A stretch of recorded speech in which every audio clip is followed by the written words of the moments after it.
Hi, everyone. My name is Yasmin. My name's Ruby. And we are both here from AIR, Advocates for Immigrant Rights and Reconciliation, a local immigration organization here in Kansas City. And we are here to present on our way to school information for undocumented students about higher education. So again, like I said, my name is Yasmin. I put together this presentation, and here's a little bit about my contact information, my email and my phone number. Please feel free to reach out if you have any questions or concerns, or if I missed anything and that you think my presentation would be better. Yes. So just to touch base on the foundations of this presentation is DACA versus undocumented. So this is an undocumented webinar. So we want to make sure that we all understand what undocumented students can and what DACA students can do. So for example, undocumented students have no protections. Unfortunately, undocumented students, unlike DACA students, don't have the work permit, the social security number, or access to like a driver's license. In Kansas or Missouri, you're able to get your driver's license if you have DACA, and if you're undocumented, you don't have those protections. Undocumented students, however, do qualify for private funding and private internships. So that means that that private money that's not regulated by the government is accessible to undocumented students. DACA students qualify for more scholarships and more internships because of their work permit, and they also have access to study abroad. However, we both can go to college, and it is definitely possible. So yes, 1.5 million, that's a huge number. That's just to remind us that it is not just you, it is not just me who are undocumented and in college. There is 1.5 million of us out there who have gone through the college system, or who are going through it right now, or graduating and going to figure out how they're gonna get there. Undocumented students have been doctors, they've been nurses, they've been teachers. It is completely possible, and it is not just you and I. So just a quick recap of what this presentation will take over is what we will learn, what is a university, how can we get there, and what are our resources. And at the very end, we'll hold questions. This little question section is going to be really cool because on Facebook, you can comment below your questions, and we'll have a HDF advisor as well as a Donnelly College advisor and myself answering your questions. So please drop them down below. So there are different pathways to school. There's a university, which is usually a four-year institution, which offers a variety of different careers, such as medical school or law school.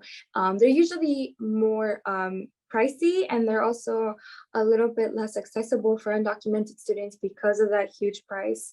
Colleges, community colleges are what I found the most accessible path for myself. I graduated from a community college this last May, and it's usually an educational institution that lasts about 2 years, and you can receive an associate's degree. There's also technical school, which varies in the amount of time that you'll be in school.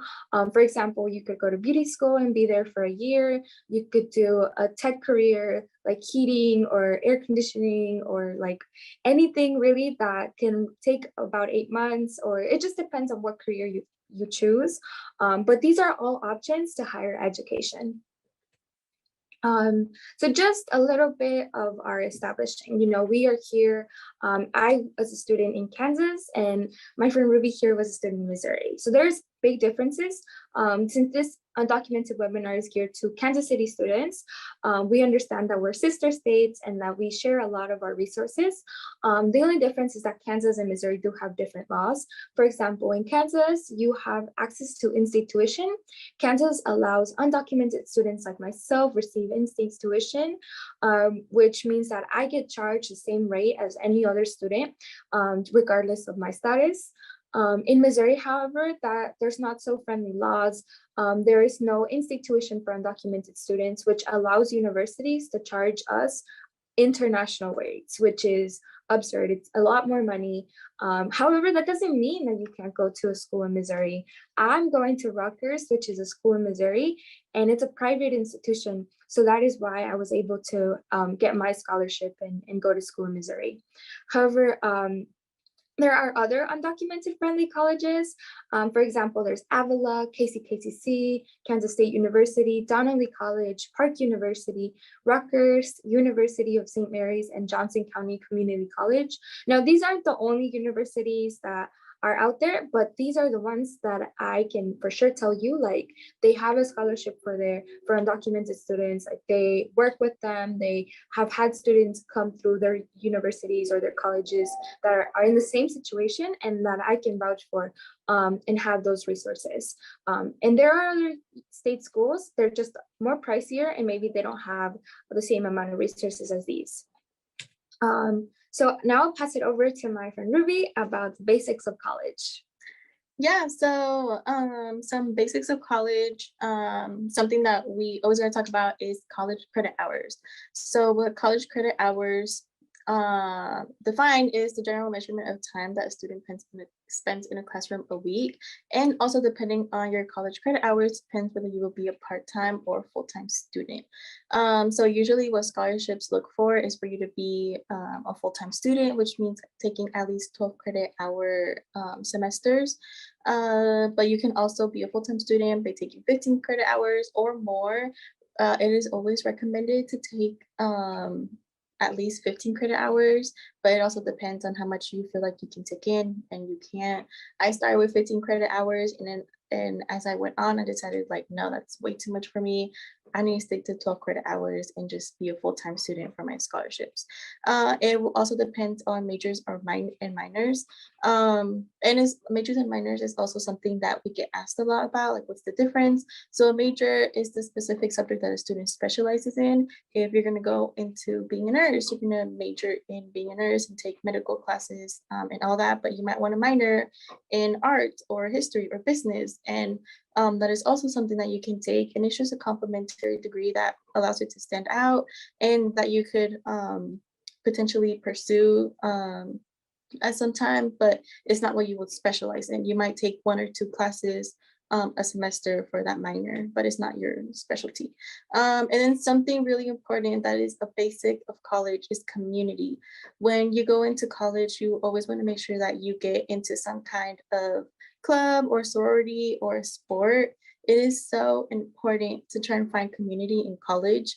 Your community is going to be what keeps you going, what motivates you, what helps you with homework, with studying, with any of those sorts of things. So yeah, community is something so important to have. And then light up your college career. A way to light up your college career is something so important is networking. We cannot stress that enough.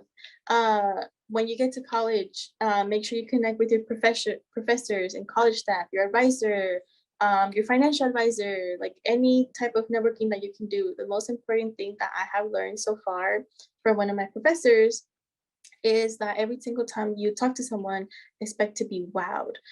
You never know what kind of connection your professor can hold by just sitting down and having a conversation. Like, hey, like, I'm looking to go into business, or I'm looking to go into nursing. Like, you never know what kind of internships, what kind of classes they'll recommend, what kind of like friends or other people that work in that college, what kind of resources they might have. It is so important. And for academics, you want to maintain a high GPA. Being an honor roll and making the dean's list makes you a more competitive student. So yeah, make sure you keep your grades high and that you're maintaining those good grades, because being an honor student, being in the dean's list will get you so many scholarships and so many opportunities. And with that being said, you don't just want to keep a high GPA and being an honor roll, but you also want to make sure that you're getting into those internships. Being in those internships will help you network, which is one of the best things that you can do. Again, yeah, be sure that you are applying to internships. Sometimes they can be paid. It can be tricky handling that around being undocumented and documented. But make sure that you find somebody that's safe to talk to in your college, and let them know your situation if you feel comfortable with that, because there are internships out there for DACA and undocumented students. They're just, that's the way you find them, through networking and talking and having those conversations.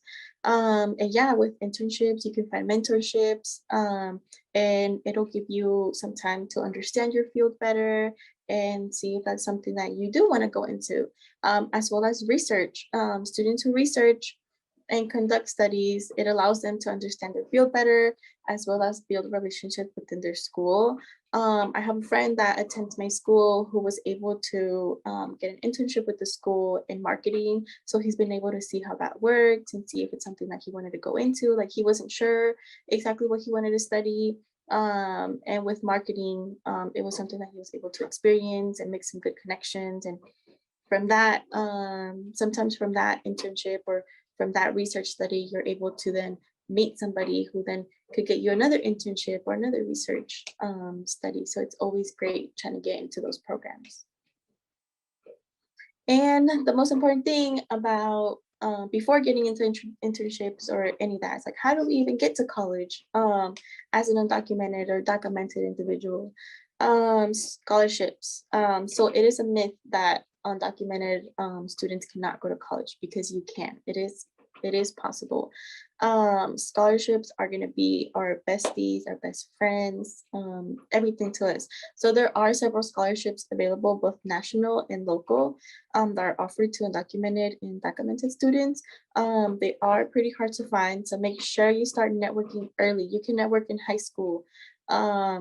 Yeah, start finding those scholarships. There are scholarships available, and also savings. I know it can be hard, and it will be hard, but the most important thing is to set aside some money. A lot of times you can get scholarships, but then there are also costs for books and other expenses. Like, a lot of universities ask for parking expenses or small things like that that will get you, and you're like, I didn't even think about this. And so yeah, make sure you try to get some money saved up if possible, yeah, apart from scholarships.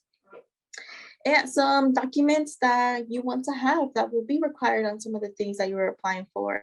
So for scholarships, you want to make sure that you have your tax documentations, get your parents' tax reports. Scholarships will for sure ask for these. They want to know your income and how much you're making apart from your stand in school, your GPA, and your community service. They want to know what's your income. And sometimes applying to schools, they will ask for your tax documents. So you want to make sure you have those in hand, that you're able to send them out. Also, you want to have your community service report. So any type of community service that you have done, you want to make sure that you have them all written down. If you're a freshman in high school and you just did a project with your school for NHS, for Casey Scholars, for anything that you have done, you want to make sure you have it written down, so that when senior year comes around, you have all of those things written, and you're able to just give a report like, this is what I did and this is what I have done. And also for schools, a lot of times schools will ask for that community service. They want to see that you're not just an A+ student, but that you're also getting that civic engagement in. And internships will for sure ask for your community service. What have you been doing for the community? How is that going to impact our organization? And like, what will you bring to the table other than just straight A's? You know, want to make sure that you're getting that community service in. And also something that we did not put in this presentation is for internships, you also want to make sure that you have a cover letter.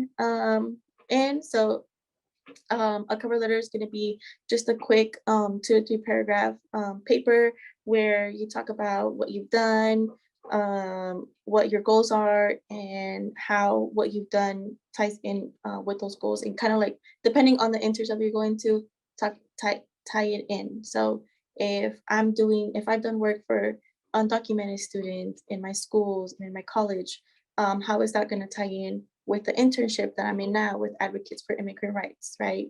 So make sure that that ties in together. And essays, you will for sure always have to write essays for scholarships. So be prepared for those 1, 2, 3, 4-page essays. But a lot of times they're actually a little shorter, so like 1 page, 2 page.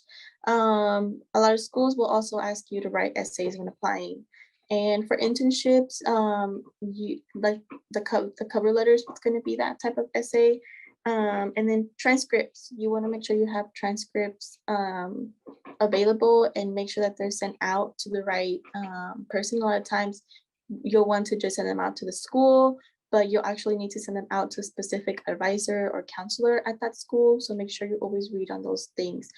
Also for schools, make sure that you're sending it to the right people. Always double check for transcripts, because a lot of people get those mixed up too. Like, why haven't I got anything back? And sometimes it has to do a lot with transcripts. And recommendation letters.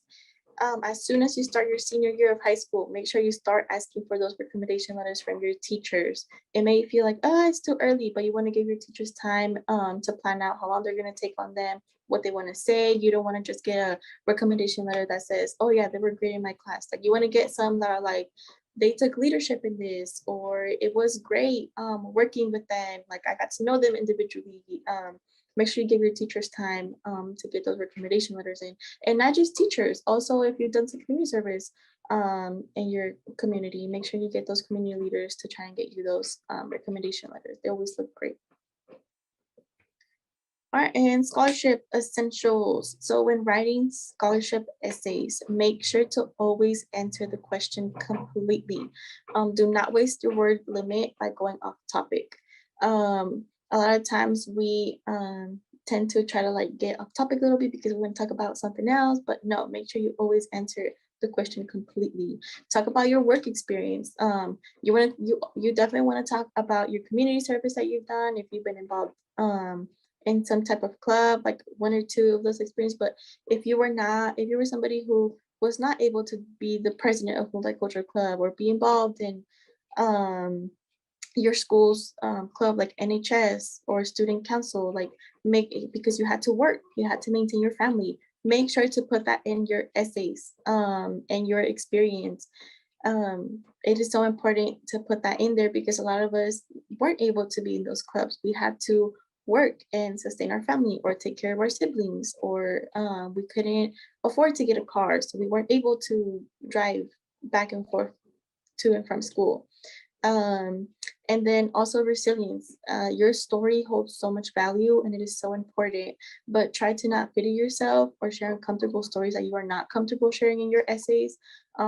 Scholarship committees want to see what you have done and how you overcome these challenges rather than hearing about stories that you are not too comfortable sharing. And then motivations, what drives you? What do you feel passionate about? Write about it and write about why it is so important to you. Why you want to go to college, how you're going to bring the things that you have done and that you're going to accomplish back to your community. If that's something that you want to do, share about your goals, share how this scholarship will allow you to pursue your education and accomplish the dreams that you hold. Talk about how tie it into the question if you're able to. And service, like talk about your community service, why it's so important. It is so important to write about community service and volunteer, but remember to try to talk about like 1 or 2 if it fits into the question and how it applies to you and that question. And yeah, so these are some of the scholarship opportunities that I've applied to, that Yasmin has applied to. They are available to both undocumented and documented students. One of the things that we always recommend is to follow these organizations on social medias. A lot of times these organizations don't offer scholarships individually. They will offer, they will share out scholarships from other people that they know, that networking. So the Hispanic Development one is a great one to go to. That one is for sure open to both undocumented and documented students. So make sure that's the one that you apply to 100%. And then that one comes from the Greater Kansas City Community Foundation, which is a great network to go through. They have a bunch of scholarships available. A lot of those are depending on what you want to focus on in school. So a lot of them are for music, for dance, for sports, for business, engineering, all that type of stuff. Immigrants Rising is an organization that focuses on undocumented and documented communities. So make sure that you follow that one on social media. KS Moda is also a great organization to follow on Instagram and Facebook. They will always share out scholarships that are available to students, and they also do DACA renewals, which is so important to be following them right now. They give scholarships for DACA renewals. So yeah, make sure to follow that organization, as well as KC BizFest and LULAT. And so yeah, I'll pass it back to Jessica. Yeah, so just to reiterate what we've said before, graduation is definitely possible. We are able to graduate, we are able to follow our career dreams. So don't get discouraged. Sometimes counselors can not have the best information and maybe not give us the right information that we need, and let us know that maybe we can't graduate, but we know that that's not true. Like I said, I graduated this past May. I have friends that have graduated being undocumented or with DACA status. I have friends who are DACA recipients, who have a doctorate, who have their masters, who are beauty technicians, who are doing their dreams, and it's definitely possible. So don't get discouraged. We have so many resources that we want to share with you. So please, if you have any questions, remember to comment below on our Facebook comments, okay?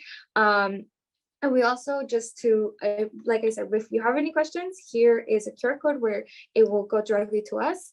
But since we do have our friends at HDF as well as at Donnelly College here in the comments, we don't have Maria, but we do have Alex, who is just as cool. And we have Alex Johnson also in the comments. So a little bit of Donnelly College, that is where I graduated in May with my associates. My advisor was Alex Johnson, and she is super good. She understands that undocumented students have different needs, and she created this graphic as to facts and statistics of undocumented resources, students for resources for undocumented students. So they have admission forms that are bilingual.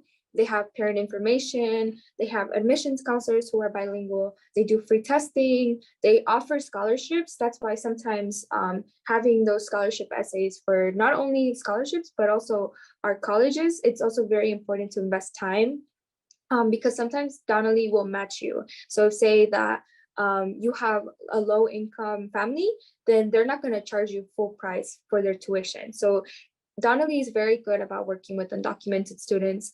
We've mentioned the Hispanic Development Fund, which here's Alex with us. She is amazing. She has an awesome story. So if you want to reach out and talk more about how we can get to college, Alex is definitely the person to reach out to.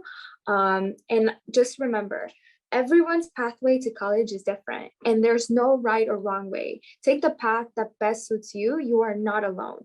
We are here to support you. Education opens so many doors and opportunities, and we just hope that this presentation could really give you a little bit of insight as to what opportunities are out there for you. Yes, so thank you. Thank you.